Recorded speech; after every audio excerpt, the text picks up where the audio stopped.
Bonjour à toutes et à tous. Bonjour à vous, pas vous du coup. Bienvenue à cette conférence organisée par CUT, Cinéma Uni pour la Transition et le Festival Ciné Citoyen, qu'on remercie beaucoup de nous accueillir. Mais non, c'est nous qui vous remercions de venir. Alors, remercions-nous mutuellement. Merci évidemment en particulier à Frédéric Tellier et à Amandine Le Saffre, qui est peut-être ici, mais je ne crois pas. En tout cas, on vous remercie pour cet accueil et bravo pour cette première édition, nous, à laquelle on est ravis de participer. Je dis nous, CUT, c'est une association, Cinéma Uni pour la Transition, qui vise à transformer l'industrie du cinéma. On va avoir l'occasion d'en parler du pourquoi, sur à la fois nos pratiques, mais aussi sur ce qu'on raconte, pourquoi on le raconte et comment on le raconte. Donc on aura l'occasion d'en parler. Pardon, je ne me suis pas présentée, je m'appelle Juliette Vigoureux et je suis déléguée générale de cette association. Avec nous, on va aujourd'hui explorer les liens entre activisme et cinéma. Est-ce que l'un a besoin de l'autre? Comment? On va vous faire dialoguer tous les trois. Et puis en plus, on va avoir des invités surprises qui vont nous retrouver. Mais je laisserai Fred vous présenter cette surprise.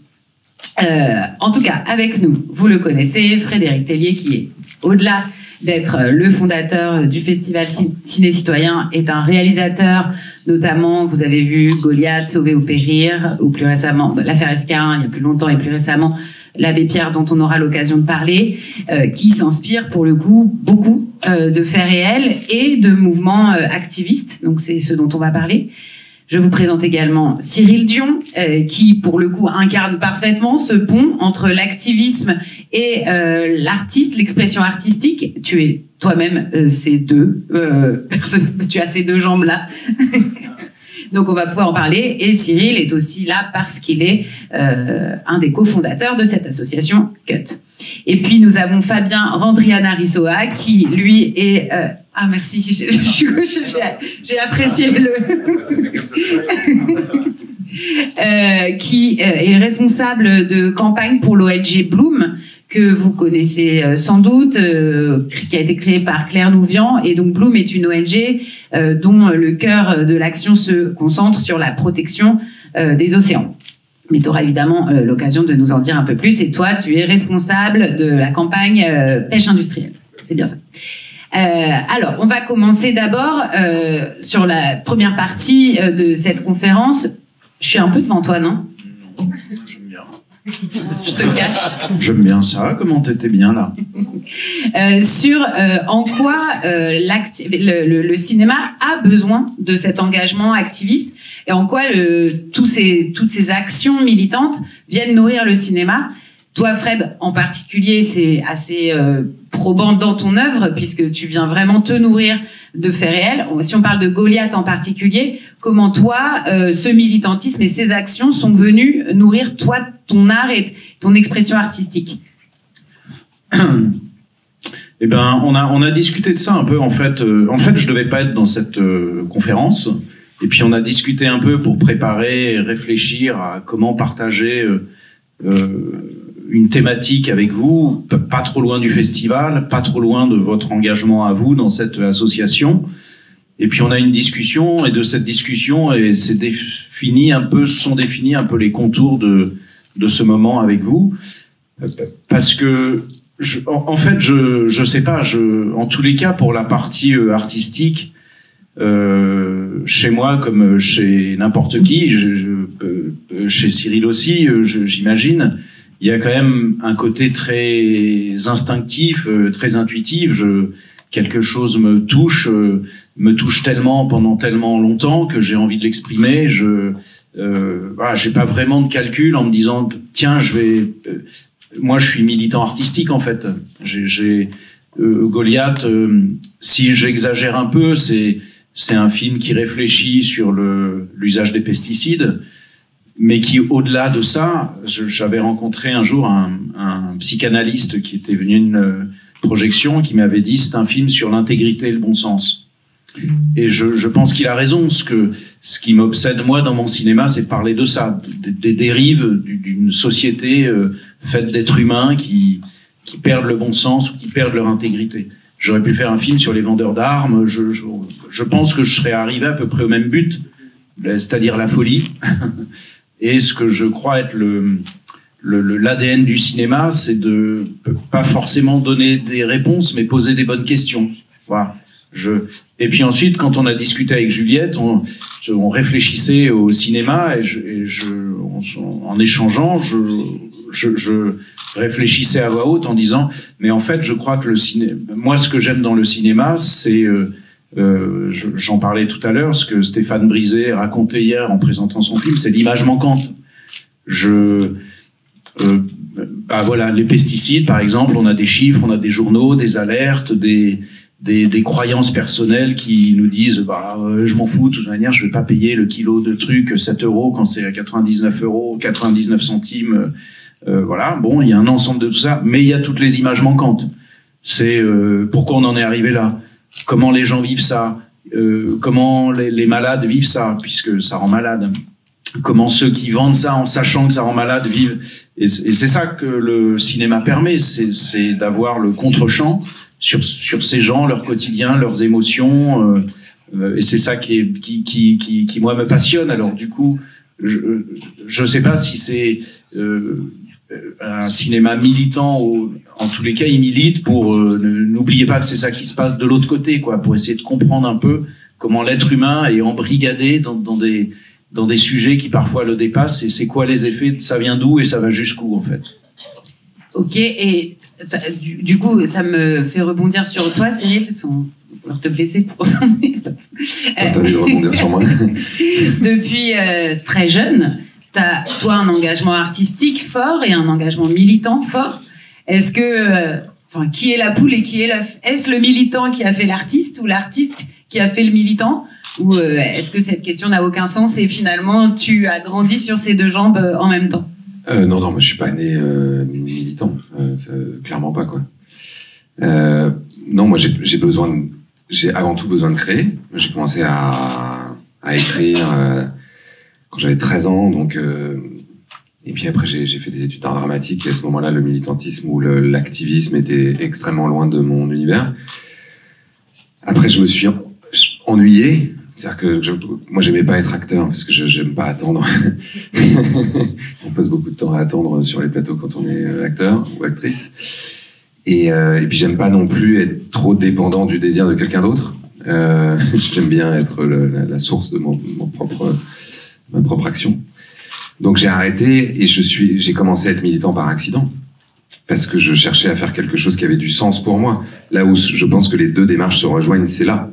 C'est que ces deux démarches profondes de recherche de sens, très, très, très importantes. Et à force d'être militant, là, je me suis rendu compte que l'activisme avait besoin du cinéma. Moi, je pense que c'est plutôt dans ce sens-là. Je pense que le cinéma n'a pas du tout besoin de l'activisme, que le cinéma se nourrit de tout ce qui fait l'existence.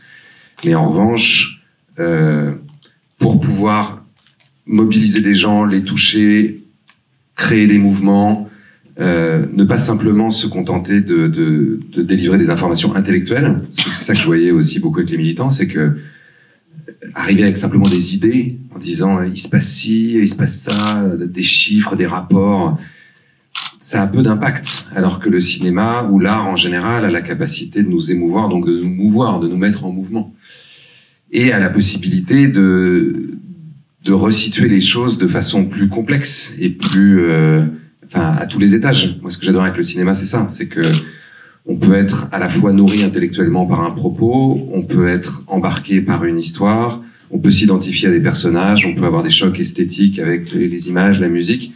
Donc c'est un art total, c'est un art qui est extrêmement complet et qui vient nous activer dans plein de dimensions différentes de ce qu'on est en tant qu'humain. Donc je pense que c'est un des arts qui peut le plus nous faire des expériences. Et il me semble que pour mobiliser quelqu'un autour d'un sujet, c'est le plus efficace, de lui donner la possibilité de faire l'expérience de quelque chose. Si quelqu'un qui est complètement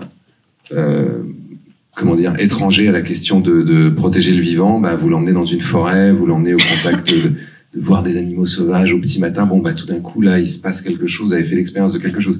Faites l'expérience du changement climatique et vous vous rendez compte qu'à Vannes, il fait 12 degrés de plus que la normale, la température normale saisonnière. Vous faites l'expérience de quelque chose dans votre corps. Donc, tout d'un coup, ça, c'est infiniment plus puissant que d'avoir entendu quelqu'un à la radio vous raconter que le climat se réchauffe.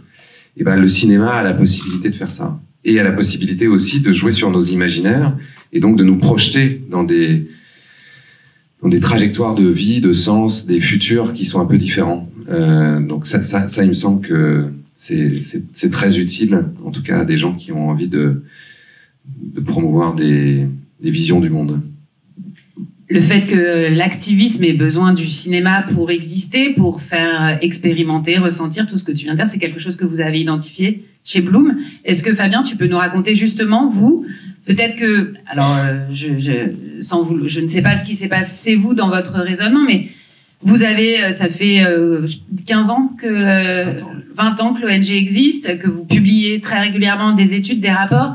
Et puis peut-être parce que, tu vas nous dire pourquoi, mais en tout cas parce que vous sentiez qu'il y avait une espèce de plafond de verre que vous n'arriviez pas à briser. Maintenant, vous accompagnez justement, et tu vas nous raconter comment et pourquoi, vous accompagnez toutes les publications d'études de films. Vous produisez des films de 30 minutes. Est-ce que tu peux nous en parler et nous raconter pourquoi vous en êtes arrivé, vous avez fait le même cheminement intellectuel de « on a besoin de s'exprimer autrement ».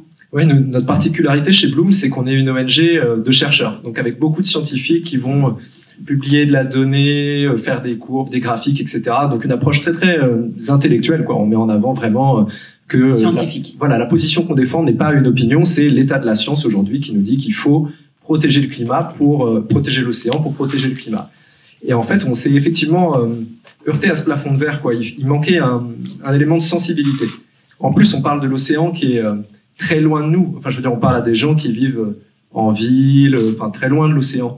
Et même quand on vit proche de l'océan, en fait, c'est une boîte noire. On était avec un chercheur la semaine dernière à Nice qui nous disait on n'a pas conscience de toute la vie qu'il y a sous la surface de l'océan. Et c'est presque un monde extraterrestre pour quelqu'un qui n'est pas plongeur. C'est littéralement extraterrestre. Et donc, il nous fallait montrer cette vie-là, cette biodiversité, cette abondance, ces mondes qu'on connaît pas, parce qu'on n'est pas capable de mobiliser les gens pour le protéger si déjà ils n'ont pas conscience en fait du vivant. Et c'est incroyable, je veux dire, on découvre 2000 espèces marines chaque année. Donc on ne connaît pas du tout ce monde-là, et on s'est rendu compte qu'on avait besoin, eh bien, pour que les gens protègent, qu'ils en aient connaissance et puis qu'ils aiment. L'affection joue un rôle hyper important, et on sait ça depuis le commandant Cousteau et le monde du silence, quoi. C'était quoi, 56, il avait déjà pas le mot. Jane Goodall d'ailleurs disait ça, elle disait on protège que ce qu'on aime et on aime que ce qu'on connaît. Oui, exactement. Et nous, ça a résonné très fort avec la position qu'on avait, qui était vraiment extrêmement scientifique, et sans trahir ça, c'est hyper important pour nous qu'on garde cet ADN d'ONG scientifique. Et bien effectivement, maintenant, on se met à avoir une équipe qui va produire de la vidéo pour pouvoir montrer ça. Et c'est un investissement hyper fort, parce que pour pouvoir filmer sous l'eau, ça demande du matériel hyper technique, il faut partir en mer. Enfin, c'est quelque chose de très compliqué quand on est une ONG, en plus, qui est basée historiquement à Paris. Mais on fait ce pari-là de dire, OK, produisons maintenant nos propres vidéos. On a produit récemment des films qui faisaient 30 minutes, on les a montrés au cinéma, et on se rend compte que ça accroche beaucoup plus que quand on sort nos rapports avec juste la donnée, quoi. Donc, on va poursuivre ça et d'aller accompagner à chaque sortie de rapport, un film, et puis aller dans les cinémas et discuter avec les gens. Ça, c'est hyper important. Et au-delà, effectivement, on va en reparler, hein, de l'émotion. Vous en avez tous les trois parlé, de la sensibilité, de l'amour, l'affection, en tout cas, enfin, l'émotion sous toutes ses formes. Mais tu parles de montrer dans les cinémas. Fred, tu organises un festival qui s'appelle le Festival Ciné Citoyen. Il y a aussi un enjeu de rassemblement, que la culture rassemble. Bloom a par exemple organisé une grande soirée, à inviter tout un tas de personnes, mais à convoquer plein d'artistes à s'exprimer. Donc c'est servi aussi de la culture, mais de la culture qui rassemble. Donc il y a aussi cet enjeu-là, au-delà de l'émotion, de rassembler, j'imagine, quand vous montrez vos films dans les cinémas ou quand tu crées un festival. Oui, il y a pas longtemps, on a c'était fin mars, on a organisé une grande soirée au Théâtre du Châtelet, et il y avait beaucoup plus que ce qu'on fait d'habitude. C'est-à-dire, il y avait des performances, il y avait de la danse, il y avait de la musique, il y avait toutes ces expériences sensibles, un texte qui a été lu par Swan Arlo avec Claire Nouvian. Enfin, on se rend compte Vraiment, maintenant, on a envie d'aller plus vers ça, vers des collaborations avec des projets artistiques, parce que ça permet de toucher plein de gens qui ne sont pas touchés par juste des rapports, parce que on est tout le temps martelé de chiffres et de cette approche un peu distante du sujet.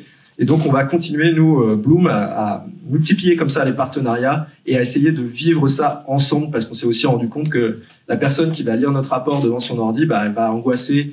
Et ça, c'est pas l'effet qu'on essaye de créer chez les gens. On a envie de leur dire, mais rassemblez-vous, agissons ensemble, et c'est que ensemble qu'on peut réussir à obtenir des choses du politique. Donc, il y a un vrai enjeu aussi pour nous de dire, faisons corps tous ensemble pour obtenir des changements sur la politique, pour protéger le vivant. Et dans ce cas, vous, donc c'est du documentaire. Cyril, tu fais du documentaire, et pas que, mais tu vas nous parler de la suite. Fred, pas du tout. C'est de la fiction largement inspirée de faits réels. Quelle forme on donne à ça? Et comment on fait, et chez Cut, c'est aussi des questions qu'on se pose beaucoup, en particulier en ce moment, comment on fait pour, et bon, c'est moins le cas sans doute évidemment des films que vous faites, mais ne pas être non plus dans l'ultra-pédagogie, et ne pas perdre cette émotion, justement, parce que qui dit documentaire ne dit pas forcément absence d'émotion, hein, c'est pas ce que je dis, mais en revanche, comment on sort du film à thèse, film ultra militant, un peu premier degré, je le mets entre guillemets, et justement on rend l'expérience sensible. Et donc quelle forme a ça, le documentaire, la fiction? Est-ce que vous avez un de vous trois envie de réagir par rapport à ça? Bon, moi j'ai pas été invité au Châtelet. T'as été invité toi? Non. Donc, ok. Je pense qu'on devrait arrêter de lui parler. Est-ce qu'il faut le dire à la poste où sont les invitations? Je pense qu'on peut se tourner comme ça d'ailleurs. Je pense que ça mérite d'être dit. Mais on va se parler avec Fabien parce que nous c'est vraiment l'ADN du festival. Tout ce que tu as dit, on a du spectacle vivant. Nous, on a des chanteurs. Je sais pas si vous étiez au festival les jours précédents. Des chanteurs, des acteurs qui ont rejoué des séquences de films pendant que les gens attendaient la projection. On a une interactivité comme ça assez forte parce que non pas pour hameçonner les gens, mais pour mettre en éveil leurs émotions, leur émotivité en fait. C'est ça qu'on. Et bien sûr, on en parlera peut-être tout à l'heure avec l'abbé Pierre. Tu m'as demandé l'idée, c'est d'être honnête quand on fait ça, c'est d'être sincère. C'est-à-dire, si on le fait pour faire larmoyer ou culpabiliser, moi, comme artiste, je me sentirais totalement faux dans ma vie. Maintenant, la forme que ça prend, en fait, la fin justifie un peu les moyens. Je dirais, ce qui est sûr, c'est que quand on est artiste, la seule grande kiffade, c'est quand on est artiste, c'est le désintérêt. C'est-à-dire, moi, je fais un film, j'ai aucun intérêt à le faire. En fait, j'aurais pas de promotion avec ce film. Le seul intérêt, c'est de rencontrer. Tout de même. Oui, mais enfin, bon, si on met ce sujet à part, parce que je pense ce fantasme de l'argent, les acteurs, les producteurs, en fait, il y en a très peu par rapport à la population. Mais la population du cinéma, je veux dire, enfin, tu le sais, en plus. C'est pour rien. Non, mais après, il y a des vrais points positifs, des satisfactions, l'échange, mais il n'y a pas d'intérêt. Je vais pas me faire bien voir de mon patron, j'ai pas de patron, de toute manière. Donc, le seul résultat payant. Toi, le vrai moteur. Le vrai moteur, c'est l'émotion que j'ai qui va me faire tenir 3, 4, 5, 6 ans pour faire un film et de le partager. La seule sanction pour nous, c'est la salle vide, quoi. Voilà. J'ai fait un film super, enfin, que je pensais être super et personne ne l'a vu, personne ne m'en parle. Après, la motivation pour le faire, si on rationalise au plus petit truc, c'est l'échange. Que ce soit du militantisme par conviction qu'il y a urgence et qu'il faut y aller, ou que ce soit, si ma surprise arrive, elle vous en parlera mieux que moi, la nécessité de tisser, de retisser des liens, c'est celle-là. Moi, je fais un film, non pas parce que j'ai une science plus technique que les autres, ou plus, c'est que j'ai été témoin d'un truc et je me dis, est-ce que vous allez penser comme moi, ou est-ce que moi je pense comme vous? Comment est-ce qu'ensemble on peut penser? Et c'est tout l'ADN de ce festival, d'amplifier, au lieu d'avoir juste un film que moi je fais tous les 5 ans, de dire, bah là on va en présenter 10, 12. J'espère ouvrir une section documentaire l'année prochaine. Là, on pouvait pas et échanger en fait. Voilà un lieu, la culture qui rassemble, c'est l'ADN de la culture. Quand elle est utilisée pour ça aussi. Les départements, les régions qui parfois mettent le paquet sur la culture, c'est bien pour rassembler la musique, le cinéma, les festivals, la danse. Donc c'est bien le chromosome principal de la culture, c'est de rassembler. Et quand c'est bien utilisé, que c'est honnête, pour partager et éveiller les consciences et susciter un débat, voire une prise de conscience. Et oui, toi, Cyril, sur la forme, toi, tu as commencé beaucoup par le documentaire. Tu vas t'en éloigner. Est-ce que tu peux nous raconter pourquoi et selon toi, quelle est la forme? On parlait de ce côté pédagogique que peuvent avoir les documentaires, que peut avoir aussi la fiction. Mais voilà, comment on articule à la fois les deux sans tomber dans le cours magistral. C'est drôle parce qu'en fait j'étais au Brésil là pendant 2 semaines pour un festival, puis plein d'autres trucs, et j'ai revu du coup Demain et Animal en salle, alors que je les avais pas vus depuis des années. Et je me suis rendu compte en regardant Demain que c'était vraiment un projet politique extrêmement dense, quoi. Je me suis dit putain, les gens étaient quand même vraiment très courageux d'aller voir ce film parce que j'ai vraiment voulu faire passer plein d'idées. Alors qu'ensuite, en revoyant Animal, et c'est ce que me disait une réalisatrice brésilienne qui s'appelle Rita Carelli, elle me disait là, moi, en tout cas en termes de cinéma, c'est vrai que j'y trouve plus de nourriture parce que t'as des vrais personnages qui nous emmènent, qui ont une trajectoire, qui se transforment, auxquels on s'attache, même si on pouvait considérer qu'on s'était un peu mis en scène avec Mélanie pour être des personnages, mais pas vraiment, à vrai dire. Donc, fondamentalement, je vais enfoncer une porte ouverte de cours de première année de scénario, mais en fait, pour déjouer justement le fait de faire un film à thèse, il faut d'abord faire un film, d'abord s'attacher à des personnages, d'abord s'attacher à leur trajectoire, et avant même de vouloir faire passer des idées. Et c'est les personnages qui priment, théoriquement, et la dramaturgie qui prime. Et là, c'est vrai que je suis en train d'adapter un roman qui s'appelle Le Grand Vertige, en film de fiction, et je suis en train d'écrire une mini-série pour France Télé Internationale d'anticipation qui se passe en 2038.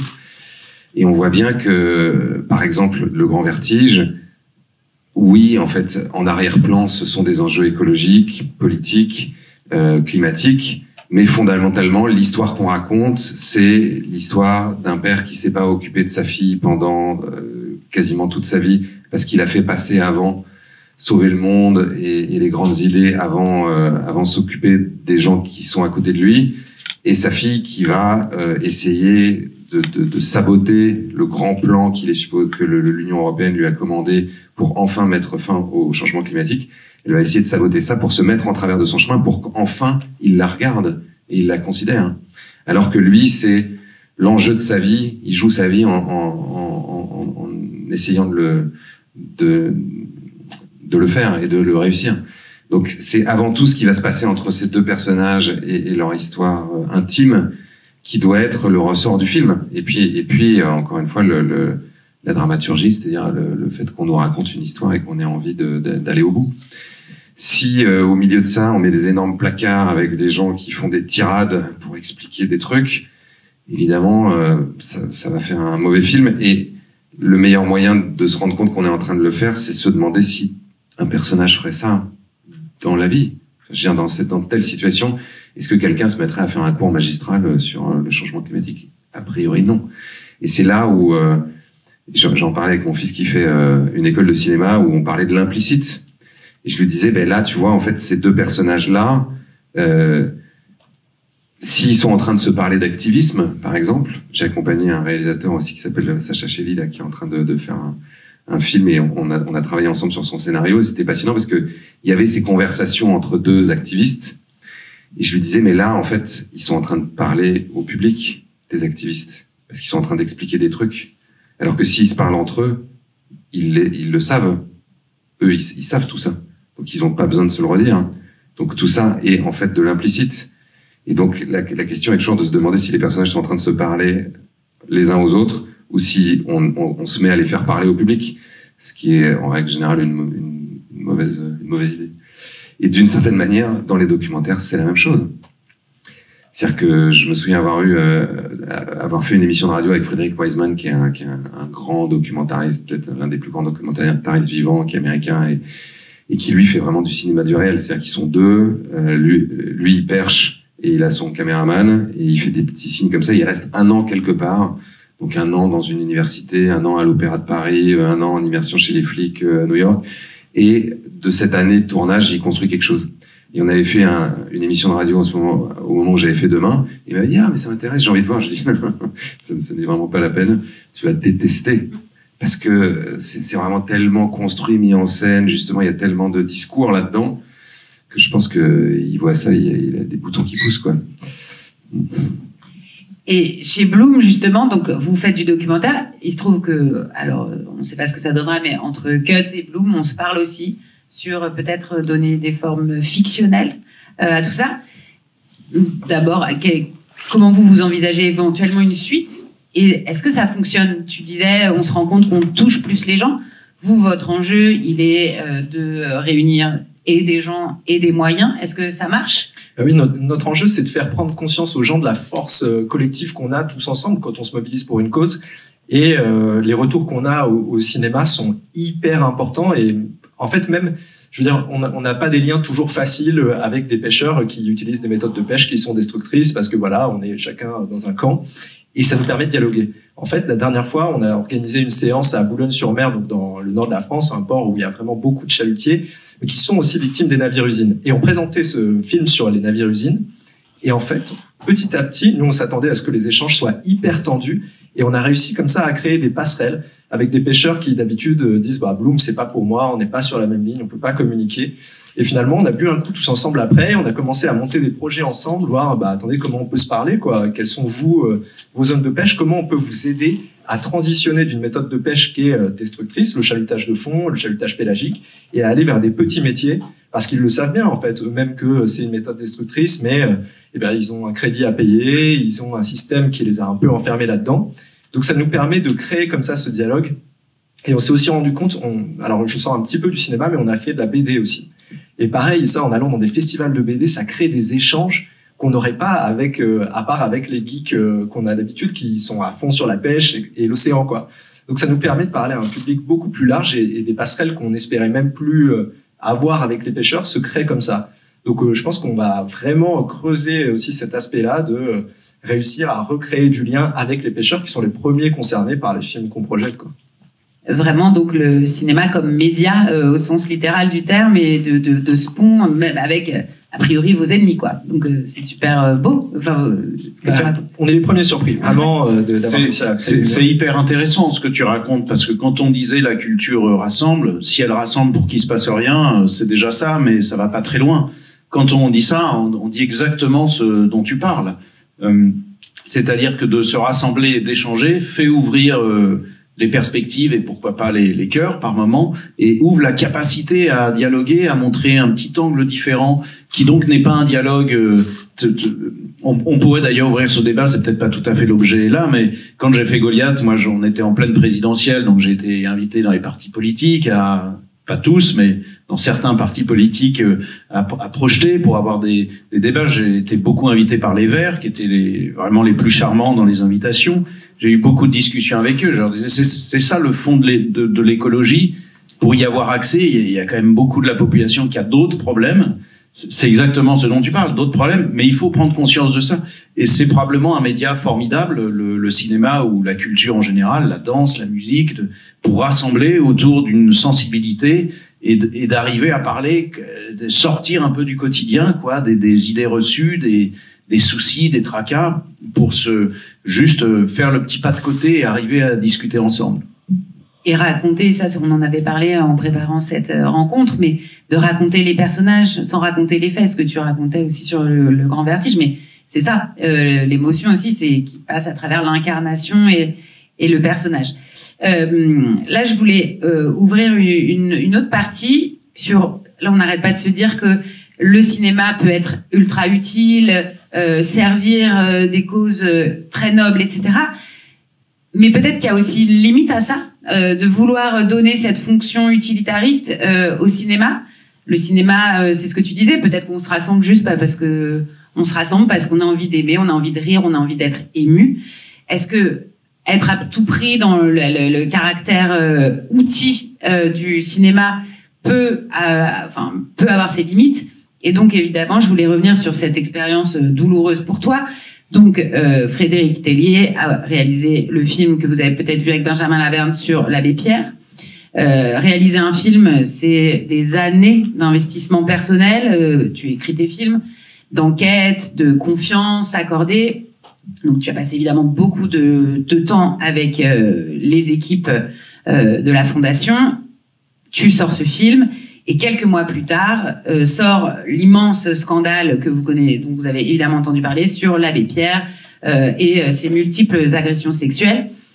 Évidemment que, tu vas nous raconter ce que ça t'a fait, mais tu me disais aussi, et j'ai lu une interview de toi, que tu t'es senti complètement manipulé, qu'on s'était servi de toi quelque part. Donc cette logique un peu utilitariste, est-ce que tu veux nous repartager ça? Je dirais d'abord que la limite de la culture dont on parle, c'est la propagande. C'est-à-dire quand c'est pas sincère, ça devient de la propagande, quoi. Quand on est artiste ou quand on a une âme d'artiste, on peut être scientifique et avoir une âme d'artiste, on se soucie de faire du bien chez l'autre. La propagande, c'est pas forcément faire du bien, c'est avoir raison. Moi particulièrement dans mes films, je pense pas que ce soit un manque de QI de ma part, mais je n'ai pas les réponses, quoi. En fait, je partage des questions. Si j'avais des réponses, je serais scientifique. Je pense j'aurais une idée géniale pour sauver le monde. Là, je m'interroge juste en me disant, ça vaut le coup de se poser la question ensemble, quoi. Comment on va faire ensemble? Comment moi, est-ce que j'ai envie de ressembler au personnage? Si c'est un salaud, est-ce que moi, je suis pas un peu comme ça? Par moment, si c'est un héros, je dis, et moi, qu'est-ce que j'attends pour, voilà. L'abbé Pierre, c'est une autre expérience parce que, bon, déjà, moi, je l'ai pas connu. C'est un mythe c'est une incarnation d'une vibration qui m'intéressait, qui était la cause humaniste, humanitaire, avec un grand symbole dont j'aurais peut-être dû me méfier un peu plus, puisqu'on est en train d'apprendre que les grands symboles, c'est toujours un peu louche, quoi, peut-être. Bon, en tous les cas, moi, je suis là-dedans. Ma mère gamine était allée assister à une conférence de l'abbé Pierre. Elle m'en a parlé toute ma vie. Elle m'en a parlé. Alors, entre-temps, ma surprise arrive. Et je vais continuer venez. En fait, ils sont là en coup de cœur pour ils ont fait un documentaire magnifique. Nicolas, le réalisateur, ce grand beau gosse surfeur là qui arrive. Ah, Nicolas, réalisateur, a fait un documentaire sur le docteur Abdelkader Jamal, autre surfeur. Que vous avez peut-être vu, si vous ne l'avez pas vu, et après je rebondis sur ta question, pardon. Si vous ne l'avez pas vu, il est sorti, il a été présenté à Cannes, puis ensuite il est sorti au cinéma, en même temps que le cinéma, il était sorti sur Arte qui produisait, ou qui en tous les cas coproduisait, et puis maintenant il est sur YouTube, donc vous pouvez vous rattraper, on l'a projeté ce matin, on a fait un débat passionnant avec eux. Et plus le débat avançait, plus je buvais leurs paroles, depuis que je les connais, je bois leurs paroles. Et je me suis dit, en fait, Juliette, qui m'avait gentiment proposé activisme et cinéma, voilà, un activisme dans un autre domaine qui n'est pas l'écologique et la santé mentale, grande cause nationale cette année. Je me suis dit, ils ont sûrement des choses passionnantes à vous raconter. Mais on était sur l'abbé Pierre pour finir ce sujet. C'est-à-dire, il y a deux choses. Il y a un impact personnel. Moi, je travaille pendant 4-5 ans dessus. C'est long d'écrire un film. Ça prend 2 ans, 3 ans. Moi, je suis pas très rapide à l'écriture. Là, je suis obligé d'aller vite pour tout un tas de questions de planning. Donc, je vais un peu vite dessus. Je mets 2 ans et demi à écrire le scénario. Je décide de retracer la vie de cet homme et de montrer la cause, en fait, d'un homme qui a sauvé des vies. 1 an de tournage, en gros, le temps de préparer, de tourner 1 an de post-production, on est déjà à 5 ans. Donc il y a un impact personnel, c'est de faire un film où tu te dis, alors là, vraiment, je fais un film qui fait du bien. Que de surcroît, j'ai 2 filles, moi, que je dédie à mes filles. 9 ans, 3 ans. Ah, c'est important parce que quand le scandale arrive, tous les journalistes qui me courent après, je sélectionne quand même avec un attaché de presse pour discuter avec peu de gens, puisque je vois pas bien l'utilité, mais bon, quand même, il faut que je prenne la parole. Leur première question à tous, ça a été, est-ce que vous saviez? Je leur dis oui. C'est pour ça que j'ai dédié à mes filles, parce que comme ça, elles vont penser que leur papa est rigolo quand elles sont grandes. Bon, donc voilà, à part ce côté absurde, que mes gamines avaient les badges Abbé Pierre, tout ça, qu'il faut les retirer de tout ça et leur expliquer, 9 ans, 3 ans, bon, l'impact personnel, il est énorme. Il est énorme, évidemment, à ce moment-là, ma famille déjà, le travail que j'ai fourni dedans, et la cause qui est trahie. En fait, la cause qui est trahie. Et puis toutes les remontées de journalistes qui me disent, en fait, les gens savaient. Alors je leur explique comment on fait un film. Quand on écrit, moi j'ai une journaliste qui travaille avec moi sur tous mes films, qui enquête. Elle a rien su. Ensuite, les acteurs, les chefs de poste arrivent, eux-mêmes font leur petite tambouille. J'ai un acteur, par exemple Michel Villermoz, qui joue le premier compagnon, Georges, qui est allé enquêter. Georges, il venait de Lyon, il est allé à Lyon, il a retrouvé la dernière femme de ménage de l'abbé, il leur pose des questions. Chef d'écho, il va enquêter ici et là, on rencontre des... Bon, rien ne me remonte. D'ailleurs, j'ai aucun soupçon. Ensuite, on sort le film, on est à Cannes, on est sélectionné au festival, le plus grand festival cinéma au monde. On est à Cannes, donc Cannes vécu de l'intérieur, tu y passes 4 jours, tu dors 3 heures par nuit parce que tu as la presse du monde entier, donc tu as des rendez-vous. Aucun journaliste ne me dit OK, bon, le film sort 6 mois plus tard, campagne de promotion, tu revois 25-30 journalistes, radio, presse, personne ne me... Et je pense que le film sort, en fait, réveille la douleur des victimes, et le scandale arrive en 3 vagues. Bon, peu importe voilà. Donc après, c'est l'impact. Justement, on en parlait tout à l'heure, de l'intégrité. C'est-à-dire, tu as l'impression de faire un film qui fait du bien. Tu as l'impression qu'il y a tout un tas de gens qui savaient des choses, qui sont du niveau du service secret américain, parce que quand même, tous les journalistes, personne ne l'a dit. Et puis en réfléchissant, une fois passé un peu tout ça, effectivement, ce que je te disais, ce que j'ai dû lire là, ce que j'ai dû dire dans un article que t'as lu, où j'ai dû dire, j'ai eu l'impression d'être jeté dans une fosse à crotte, quoi. Enfin, à un moment, tout cet investissement, tous les sacrifices de ta famille. Je pense a posteriori passer un état dépressif qui dure quelques mois, quoi. Alors, tu te reconstruis, tu penses à d'autres choses, tu joues avec tes enfants, tout ça. Finalement, je me dis, c'est un film passionnant. Enfin, l'expérience cinématographique, pas pour moi, mais pour nous tous collectivement, elle est intéressante parce que et Jamal, il va être plus fort que moi à parler de ça, mais finalement, je me dis, est-ce que c'était malveillant ou pas? Il y a que ça qui m'intéresse. Est-ce que les gens que j'ai pu croiser, qui ont témoigné, qui m'ont donné des indices, des indications, est-ce qu'ils ont pensé à mal en le faisant? Franchement, je pense pas, parce qu'ils pensent tellement à bien.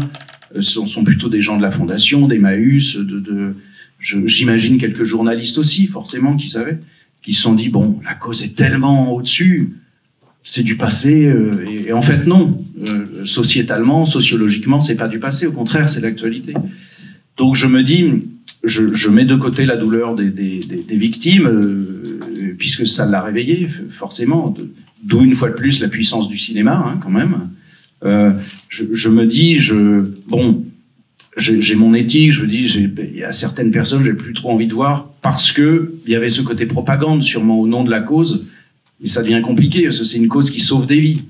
Alors voilà, malgré tout, il y aurait eu moyen de se le dire, de peut-être pas faire le film ou de le faire totalement différent, d'aller plus sur la cause et pas sur le totem qui était l'abbé Pierre, et de parler de ça. Voilà, donc justement une expérience finalement intéressante. J'ai pas le regret d'avoir fait le film, j'ai presque le regret plutôt d'une société là qui enfouit tout de suite les problèmes. Je trouve que ça aurait été justement intéressant de continuer à montrer ce film et à débattre, peut-être faire un documentaire qui passe après le film ou avant le film, en disant voilà ce qui se passe quand on n'a pas conscience des choses, parce que c'est ce qui s'est passé. Une fois de plus, je pense que ces gens sont pas malveillants, en se disant on va planter Fred et puis on va pas lui dire. Je pense ils n'ont pas compris l'impact que ce vieux monsieur a pu avoir à la fois en génie de l'humanité, parce que moi j'ai vu des compagnons, des compagnes Emmaüs pleurer au moment vraiment des révélations. Donc ils n'ont à la fois pas eu conscience de cette puissance-là, et à la fois pas eu conscience que en fait c'est ça qui est intéressant. Alors du coup Jamal il va être bien plus qualifié que moi. C'est-à-dire c'est un être double, à la fois capable de faire beaucoup de bien et là ça devient intéressant, je trouve, sociologiquement, psychologiquement, d'apprendre ça. Et je me dis, le cinéma, là, il avait une vraie fonction. Alors, le film continue, hein, mais c'est vrai qu'il a été retiré des chaînes télé, probablement parce qu'il y a une urgence à gérer. Qu'est-ce qu'on en fait? Qu'est-ce qu'on fait de cette bombe à retardement? Mais il y a sûrement un aspect pédagogique, c'est-à-dire si on n'apprend pas de ça, je ne sais pas de quoi on va apprendre en fait. Et ça rejoint ta question où l'exagération c'est la propagande. C'est-à-dire il ne faut pas qu'il y ait des trucs lisses non plus, que des trucs lisses parce qu'on va tourner en rond. Mais il ne faut pas qu'il y ait de propagande. Il faut qu'il y ait un peu au milieu, quoi. Surtout qu'on est dans une période, je dis période, peut-être une nouvelle ère, je ne sais pas, mais en tout cas littéralement de bataille des récits. L'enjeu il n'est plus sur qui a raison, qui a tort, mais qui raconte mieux que l'autre. Alors, je suis désolée, j'ai pas vu votre film, donc mes questions vont peut-être pas être archi pertinentes, mais je voulais vous faire réagir. On disait aussi, et Cyril aussi peut-être, quand on est dans cette bataille des récits, quand on a conscience effectivement du pouvoir du cinéma, parce qu'effectivement, bon, et c'est peut-être encore un peu trop frais tout ça, mais se dire que si c'est grâce au film finalement que la parole s'est libérée, il aura aussi été utile il aura été utile, donc finalement il aura malgré tout permis ça. Mais donc vous avez choisi le format documentaire pour défendre quelque chose à travers un personnage, si j'ai bien compris, si j'ai bien suivi. Comment on porte ce récit-là face à d'autres récits opposés, mais peut-être encore parfois mieux portés. Alors sur le sujet de la santé mentale, c'est peut-être pas forcément le cas. Sur les sujets de transition écologique face à des lobbying, ce qui est moins le cas pour vous, ou Bloom, effectivement. Comment on gère cette bataille des récits, justement, et pour faire suite à ce que tu disais, Fred, sur toi, le récit qu'on t'a fait, qui n'est pas tout à fait le vrai.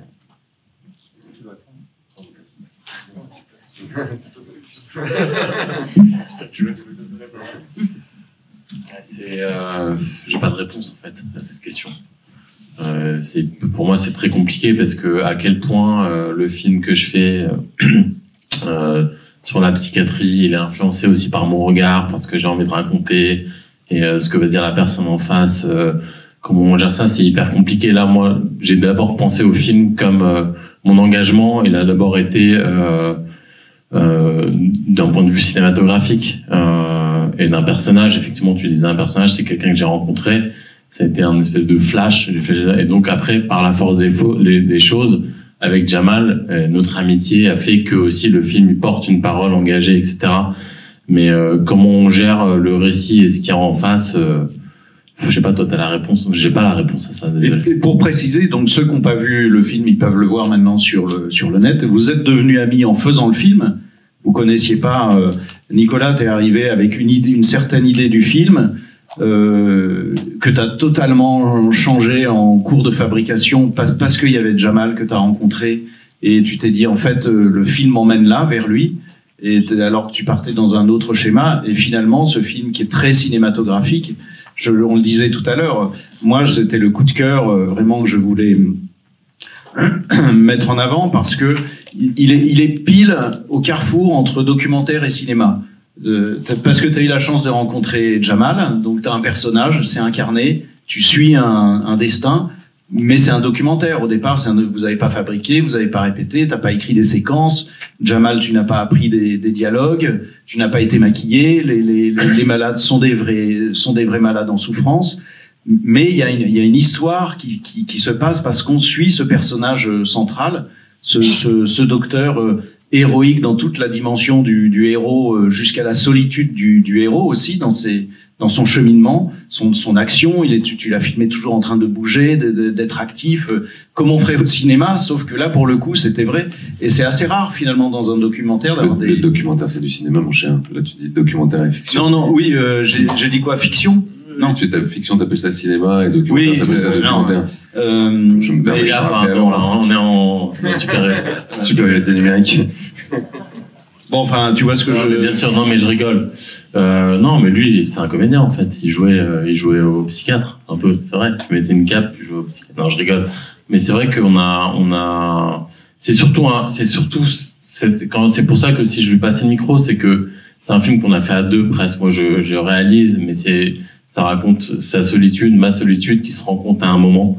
La santé mentale. Moi, le film, j'ai commencé, je voulais faire un film sur les internes. C'était un peu pour mettre du beurre dans les haricots, comme on dit. Et le film a dérivé sur la rencontre de Jamal, la santé mentale, parce que c'est un truc qui me touche, que je connais personnellement.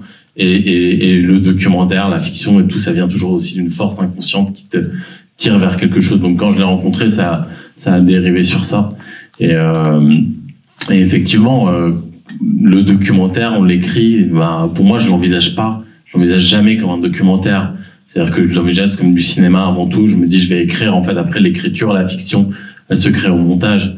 Pour rejoindre ce que tu disais aussi, c'est quand tu dis documentaire, c'est toujours compliqué ce mot-là. Faudrait trouver un autre mot pour appeler un film documentaire. Parce qu'à un moment, c'est vrai que et c'est pour ça qu'on parle du récit. Ce qu'on montre, il y a quand même un truc qui est faussé aussi. C'est mon point de vue sur la psychiatrie. C'est moi qui parle en tant que citoyen, plutôt qui se positionne. C'est en ça que tu fais du cinéma. Voilà aussi, ouais, c'est vrai. Et un point de vue d'auteur, évidemment, oui. Même. Et donc voilà, tu voulais parler.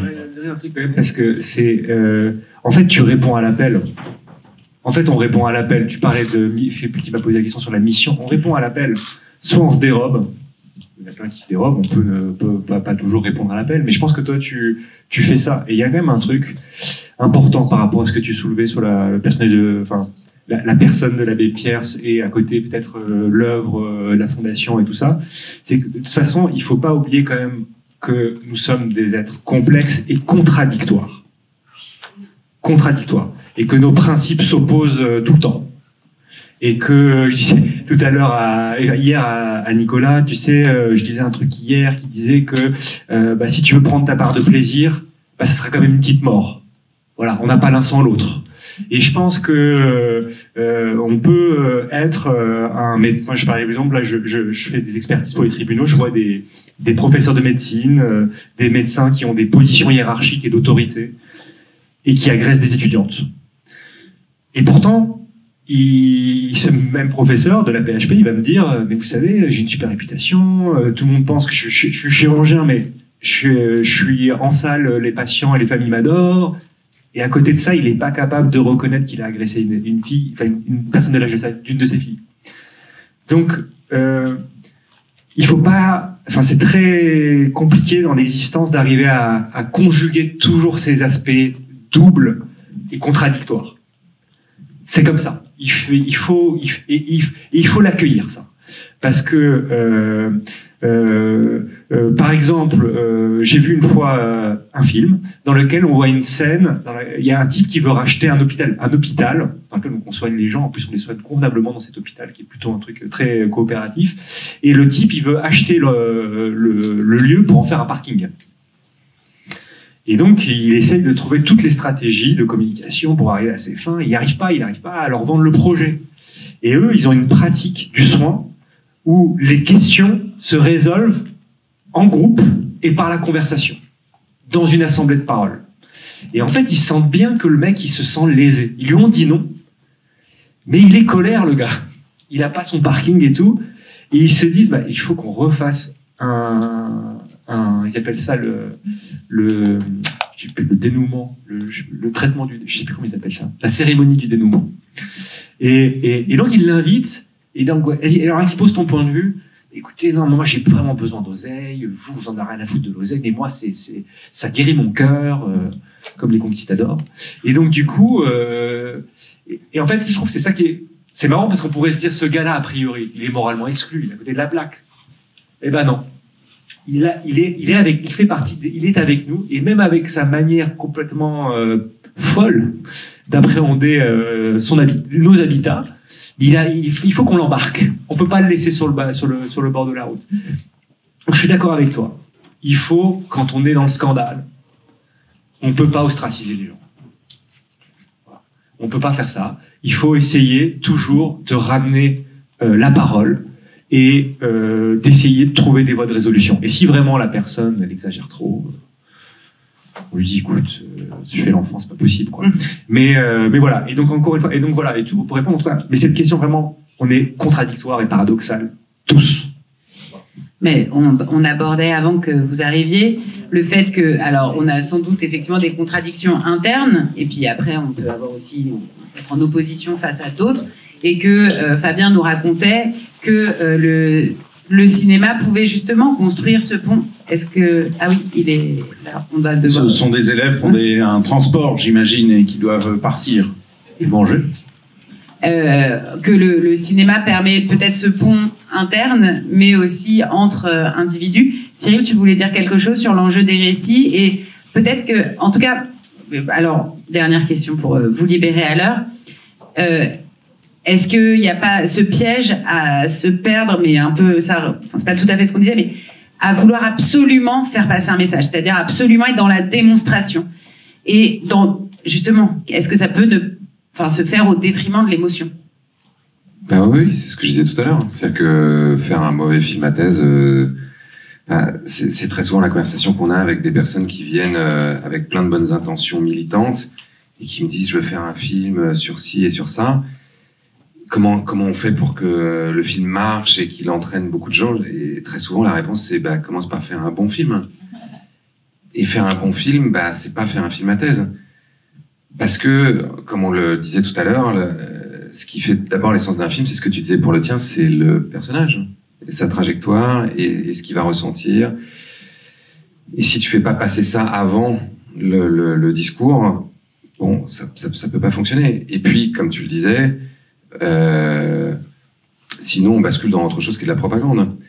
Je sais pas si vous connaissez cette histoire, mais les nazis, et particulièrement Goebbels, utilisaient énormément le cinéma pour promouvoir leurs idées et pour faire en sorte que leur récit du monde se consolide dans l'esprit des Allemands. Goebbels et les nazis ont produit de l'ordre de 1200 films entre 33 et 45, avec beaucoup de succès. Un des pires s'appelle Le Juif Sus, et donc c'est un film qui se passe à la cour de Bavière à la fin du XVIIIe siècle, où c'est un personnage donc qui est une sorte d'intrigant qui arrive à rentrer à la cour et qui détourne de l'argent et qui viole des femmes, et donc vraiment il dresse un portrait absolument abject de ce personnage qui va justifier qu'ensuite les Juifs soient bannis de la cour. Et donc c'est clairement un moyen assez grossier et pas très déguisé de dire, vous voyez bien, les Juifs sont quand même des personnes très méchantes, donc ce qu'on leur fait c'est justifié. Ils faisaient des films pour montrer à quel point les Polonais dominaient, maltraitaient les Allemands, pour justifier le fait que les Allemands faisaient ça aux Polonais. Et ça marchait. Le Juif Sus, ça a fait plus de 20 millions d'entrées en Allemagne, 1 million d'entrées en France occupée. En 1943, les cinémas allemands ont enregistré plus d'1 milliard d'entrées. En France, les bonnes années ont fait 200 millions. Donc, il y a vraiment une nécessité presque de morale ou d'éthique, en tout cas de la profession, à essayer comme tu disais, de faire des choses qui sont ouvertes, c'est-à-dire des choses qui laissent les spectateurs ou les spectatrices libres de leur interprétation. Pas qui donnent les réponses. Ouais, parce que sinon, effectivement, là, on rentre dans une forme de totalitarisme qui utilise des artifices de l'art, qui n'est pas de l'art, pour embrigader des gens. Et ça, on veut pas, évidemment. Je voudrais rebondir à ce que tu disais aussi tout à l'heure sur récit contre récit, parce qu'effectivement, nous, on se retrouve dans cette situation-là face au lobby on produit une étude scientifique. Et ben, ils produisent une contre-étude qui va avoir l'air d'être scientifique. On fait des vidéos, ils vont faire des vidéos aussi. Et donc, en fait, nous, on veut pas s'enfermer dans ce truc de parole contre parole. Donc, on essaye d'avoir ce garde-fou qui est vraiment dans l'ADN de Bloom nous, c'est avant tout la parole scientifique. Et si jamais, on va plutôt aller couper du côté de l'émotion que couper du côté de la rigueur. Et pour nous, c'est hyper important qu'il n'y ait pas ce confusionnisme, en fait, qui est distillé par les lobbies qui veulent essayer de faire croire que, en fait, c'est une vidéo contre une autre. Et puis, selon les émotions qui t'ont le plus touché, tu vas être convaincu par un camp ou l'autre. Donc, on essaye vraiment de s'extraire de ça, quitte à... Comment alors? Quitte à couper sur la partie émotion. Nous, on va pas aller rogner sur ça. Et on essaye de réexpliquer que c'est une tactique des lobbies et qui existe depuis... depuis les lobbies du pétrole et encore avant, la cigarette, etc., de faire croire qu'il y a étude contre étude et que ça vaudrait la même chose, une étude produite par les lobbies, qu'une étude produite par les scientifiques. Et il faut être extrêmement rigoureux là-dessus, et on essaye de bien expliquer ça quand on voit le grand public, leur dire, OK, vous allez voir des formats qui sont aujourd'hui très très bien produits par les lobbies, parce qu'ils ont appris, en fait, ils ont appris de leurs erreurs. Exactement. Ils ont l'argent, ils ont des gens qui sont très talentueux pour faire des bonnes vidéos, etc. Donc on essaye aussi maintenant, quand on fait nous cet effort de produire des films et d'aller les présenter, de dire attention, ne vous faites pas manipuler, et nous c'est pas ce qu'on cherche à faire non plus, quoi. Il y a une croyance, je pense, qui est que la sincérité, au bout du bout, finit par être ressentie par les gens. Même s'il y a un moment où tu peux te faire manipuler. Et je pense que la sincérité, quand tu essaies de faire une œuvre d'art, justement, en laissant les gens libres de ce qu'ils vont penser, ou la sincérité que tu vas mettre dans le fait de privilégier les faits, et des faits qui sont vérifiés, quitte à ne pas, justement, user de 1000 artifices de manipulation. Moi, je pense que c'est notre arme, même si peut-être que de prime abord, ça semble être moins efficace. Je pense que à long terme, ça l'est sans doute plus. Il nous faudrait encore 1 ou 2 heures en fait de réflexion. Non, et parce que là on touche, c'est intéressant ce que tu dis. Et ce que tu disais, Cyril, me faisait penser à le mensonge prend l'ascenseur, la vérité l'escalier. C'est un peu le problème là de notre époque, quoi, quand même. Et ça me faisait penser dans ce que tu disais, Fabien, qu'il y aurait matière à faire une autre conférence cut sur justement des films, des testimoniaux versus un film artistique, ce qui veut pas dire qu'un testimonial n'est pas artistique d'ailleurs, mais parce que quand tu parlais lobby, c'est un peu ça, c'est une vérité contre une autre. Il y a une démarche un peu différente quand il y a des acteurs, de l'émotion, qu'on essaye de retravailler des sentiments humains et pas forcément des faits ou des images. D'ailleurs, quand j'ai fait Goliath, j'ai reconstruit des petits films de propagande comme ça qu'ils utilisent, qui circulent sur les réseaux. En fait, là, on est en plein dans notre époque. C'est-à-dire, où est la vérité, comment la croire? Et je trouvais intéressant, dans le cadre de ce festival, de proposer des fictions, justement, même si l'année prochaine, je disais à Nicolas, on espère ouvrir une section documentaire, justement, pour réfléchir à ces ponts-là, et qu'est-ce qu'on fait maintenant, alors qu'on est quand même dans une grande ère de manipulation de l'image. Et j'avais envie, Jamal, que tu rebondisses sur quelque chose que Fabien a dit tout à l'heure, parce que donc Fabien, c'est une ONG qui lutte pour la préservation des océans, et en particulier dans leurs actions, c'est la lutte contre la pêche intensive, destructrice, et donc ils sont hyper en conflit avec les pêcheurs, en gros. Et il disait un truc qui était hyper émouvant tout à l'heure. Il disait on essaye de faire des rencontres avec eux, et grâce au petit film, on a réussi à trouver, tu disais, une passerelle de dialogue. C'est-à-dire, vous avez fait une convention, ou je ne sais pas quelle forme, avec une table ronde ensuite, avec donc des pêcheurs, et c'était la projection de ça, le fait de se réunir autour d'une œuvre, de quelque chose, donc j'imagine que des images un peu jolies, de la musique, a un peu ouvert le dialogue qui était impossible jusqu'à présent. Et je me disais, du point de vue des gens entre eux, qui sont donc censés être opposés, j'avais envie d'avoir ton petit point de vue là-dessus, parce que c'est intéressant. Est-ce que ça veut dire que donc l'émotion rend possible le dialogue? Est-ce que c'est ça qu'il faut, de ton point de vue, comprendre? Voilà. Ce que je comprends, c'est que quand ça bloque, faut trouver des combines. Et que c'est pas parce que c'est vrai que par exemple dans l'instrumentalisation que j'ai pu faire de Nicolas et sa caméra auprès des personnes qui étaient les plus esseulées, qui avaient le besoin d'être le plus valorisées, et pour lequel aussi l'utilisation de la parole et d'apprendre à nommer ses émotions, c'est pas du tout quelque chose d'aisé. En fait, ça s'apprend normalement à l'école, ça, ou en famille à l'école. Et donc le fait est que quand, utiliser une médiation, on parlait du jeu tout à l'heure, et de passer par des voies traverses pour quelque part, vous avez œuvré ensemble à faire quelque chose ensemble qui était regardé ou fabriquer ces objets-là, ça nous place pas du tout dans la même. On est obligé de coopérer. Et en fait, on fait ça la plupart du temps sans s'en rendre compte, les êtres humains. Mais en fait, en trouvant peut-être des médiations toutes diverses et variées, hein, ça peut être du film, mais ça peut être autre chose, tu vois. Et on trouve des dérivations pour que on n'en arrive pas non plus à des gestes malencontreux et violents. On n'est pas tout à fait dans la parole diplomatique, mais on y va. Tu vois, c'est voilà ce que je dirais. Mais c'est du coup le jouer. Amusons-nous à jouer. Merci, je suis désolée, je crois qu'il faut que nous mettions un terme à cette rencontre passionnante. Et on voit que c'est quand même ce dont on a parlé, c'est ça surtout, c'est la rencontre entre une conviction, mais des personnages, des émotions, que c'est évidemment pas aussi une ligne aussi directe que celle qui mènerait à la propagande. En tout cas, c'était très riche de vous avoir tous ensemble autour de cette table et poursuivons avec plaisir notre collaboration avec vous, notre collaboration avec le Festival Ciné Citoyen et tous ensemble, et voyons évidemment votre film parce que ça n'est pas mon cas et j'en suis désolée, mais on voit que grâce à tout ça, on arrive à créer ces ponts et des dialogues qu'on croyait impensables, donc c'est quand même très encourageant. Merci beaucoup. Et je fais une mini parenthèse, il y a un documentaire en ce moment sur Arte qui s'appelle Godlywood et qui parle précisément de ça et de comment l'Église chrétienne aux États-Unis s'empare du cinéma pour en faire délibérément, c'est assumé, donc un outil de propagande. Et parce que ce qu'ils n'arrivent pas à faire à travers les textes, ils le font à travers le cinéma. En l'occurrence, souvent au détriment de la qualité artistique des films. Et au nom du festival Merci Cut, vous avez un site qu'on peut aller consulter, on peut même devenir adhérent. On peut devenir adhérent, on doit devenir adhérent. Cut, C-U-T. Cut-collectif.fr. Voilà. Absolument. Merci Fred. À bientôt et cette conférence sera disponible en replay et en podcast très bientôt. Merci beaucoup. Merci à vous.